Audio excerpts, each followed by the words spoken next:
Number 4 is teach them to be financially prudent. Is important. It's okay and good and fine, to make your children comfortable, especially when God has blessed you. But you see, one thing you need to know is that if you don't teach them on money matters, whatsoever wealth you have accumulated, they will end up wasting it and squandering it. Why? Because you have not taught them on the act of management. How do I mean? Some years back, when my son was in college, university, he told me he needed to buy a device, and we struck a deal.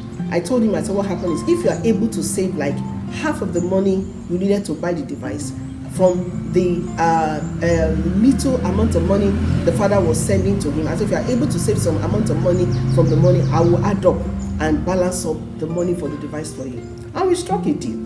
And do you know that out of the money, he starved himself because he needed a device. And at the end of the day, he was able to save to the half of the money, and I balanced it up. I balanced the money up for him. Do you know, till he left school, he took and handled the device like egg.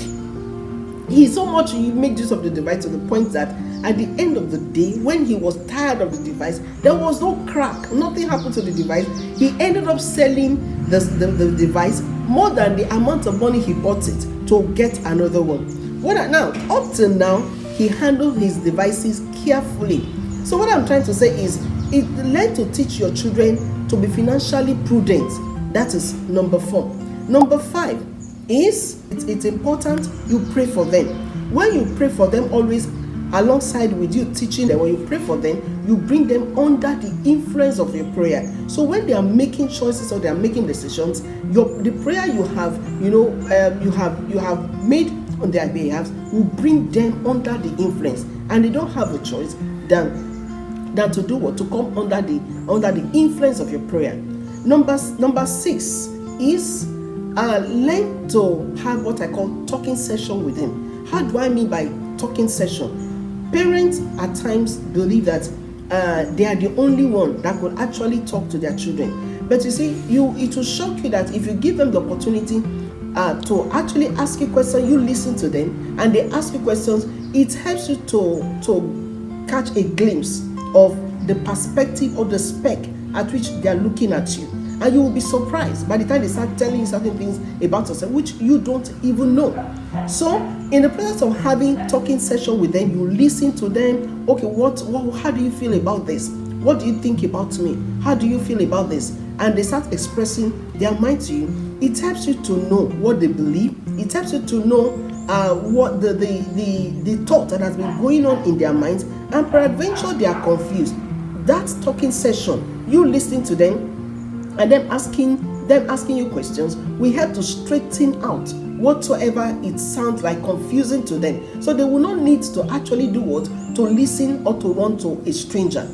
Next is, whenever they make mistake, please don't discredit them or condemn them, because you are there as a shepherd.